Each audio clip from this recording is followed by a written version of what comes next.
Louis Black makes me look like Glenn Beck's best friend. That's next, but first, tonight's worst persons in the world. The bronze to Tom Shales of the Washington Post. He has been an acerbic but largely fair TV critic for several decades, but his time seems to be at an end. In his review of the new PBS show Need to Know, he fully and colorfully described his contention that he doesn't need to know it. Fine. And he wrote this about my friend, colleague, and previous guest host for this program. The first show included a fawning, fatuous interview with Bill Clinton. The show's at best semi-competent anchors were John Meacham and NPR veteran Allison Stewart. He looked forlorn as if having been left out in the rain, and she looked as though she would have been much more comfortable in Clinton's lap. The sexist and offensive imagery about Allison Stewart is one thing. Dragging the former president into it is another. Those remarks alone, the Washington Post should terminate Mr. Shales.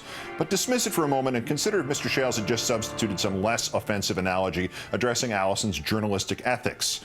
This is from the same man, Mr. Shales, who was, or perhaps still is, involved in the writing of a book about the ESPN network, where his co-author was dating one of the ESPN hosts, and one of her shows was virtually the only topic in at least one 90-minute interview with a former staffer, even though neither Shales nor his co-writer rather, disclosed that fact before the interview was conducted.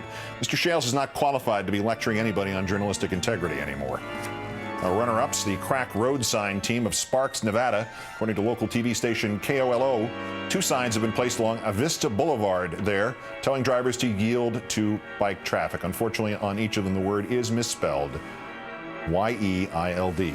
Yield. Both of them. This is the same municipal sign department that 2 years ago painted a school warning on a street and left out the H. Spelled school, S-C-O-O-L. It's Nevada. I wonder if the sign men are paid in chickens. But our winner is Sister Sarah. The maestro of the bendy straw spoke to a crowd of 4,000 in Rosemont, Illinois, outside Chicago. A gal walked up and asked him where he was from, and he said Alaska. And then all of a sudden, the clerk, she turns beet red, and the veins pop out in her neck, kind of like Rachel Maddow does sometimes. Now watch, that clip's going to be on the air for her, doggone it. Some ratings. For her.com. It's pronounced Maddow, Ms. Pauline. She continued, I'm glad to be here on the president's home turf. Somebody told me, you know, you're going into enemy territory. I said it's Chicago. It's not MSNBC. That woman is an idiot.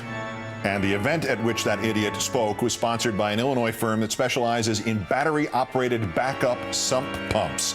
This was not just a sump pump political event. It was a backup sump pump political event.